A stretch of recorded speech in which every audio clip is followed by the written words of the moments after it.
poquito más. Entonces hablamos de las causas, seguimos hablando de las causas, pero ya, ¿no es cierto?, de por qué se presentan el hematoma intraparenquimatoso. Ya sabemos que hay muchos factores, las malformaciones, aneurismas, carcinomas, angiopatías, pero el tema pasa por acá.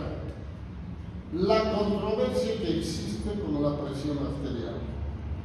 Hay muchos autores que dicen que, ¿no es cierto?, la presión arterial mal controlada hace que aumente la boca, ¿no es cierto?,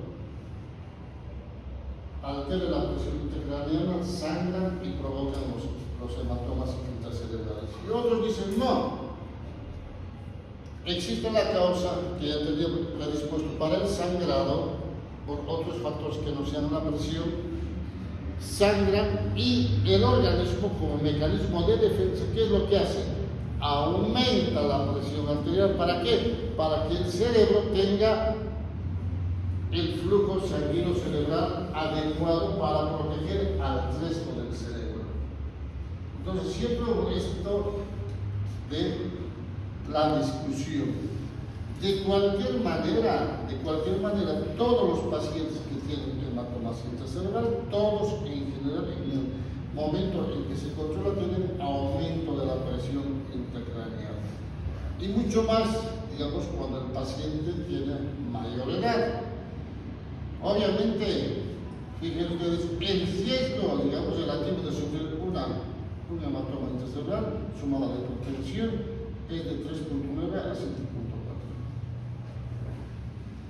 Todos dicen, la gran mayoría, mejor dicho, no todos, que la presión arterial es un factor de riesgo para los hematomas en fosa protuberanciales o cerebelos, que sí, ¿no es cierto?, son los más severos porque van a lesionar el tronco cerebral, ¿no es cierto?,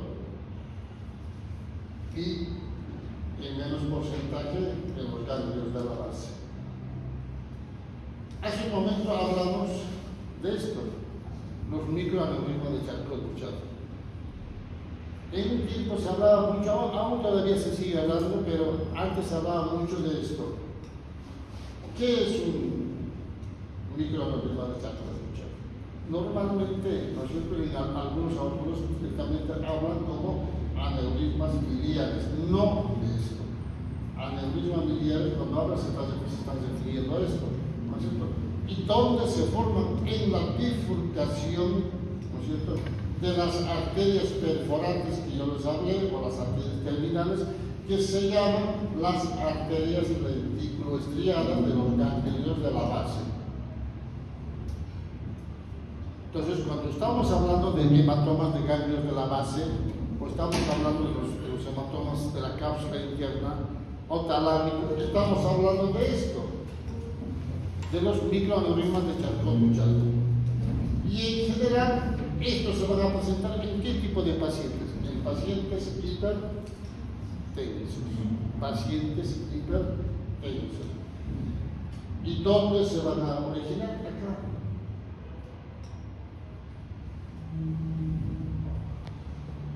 En las lenticuloestriadas. La parte de lo que es el segmento lenticular, ¿no es cierto?, los llamados glutaminales. Si nosotros vemos este esquema, ¿no es cierto?, vamos a ver, esta es la carótida interna, esta es cerebral anterior y esta es cerebral media. En su recorrido va a dar estas perforantes que van a ir ¿dónde? Al tálamo, al núcleo lenticular. Y es ahí donde se forman estos aneurismas, dilataciones fusiformes, ¿no es cierto?, que se van a romper y van a provocar los hematomas intracerebrales. Entonces, cuando yo veo este esquema y veo esto, voy a tener esta imagen. Entonces, yo ya sé que si tengo esto es porque se rompió o sangró los microaneurismas de Charcot-Bouchard, o los llamados también aneurismas miliares. ya sé la causa de por qué sangran estos, ¿no es cierto? Ya sé. Entonces, por eso es importante, ¿no es cierto? Es importante entender este tipo de cosas, de la causa de por qué sangran. Ahora, tenemos la angiopatía amiloide. Cuando hablamos de angiopatía amiloide, ¿de qué estamos hablando? De sangrado de la sustancia blanca, ¿no es cierto? Y vamos a quedar acá, vamos a continuar la próxima clase. ¿Alguna pregunta, jóvenes? Sobre los hematomas. ¿Está todo claro?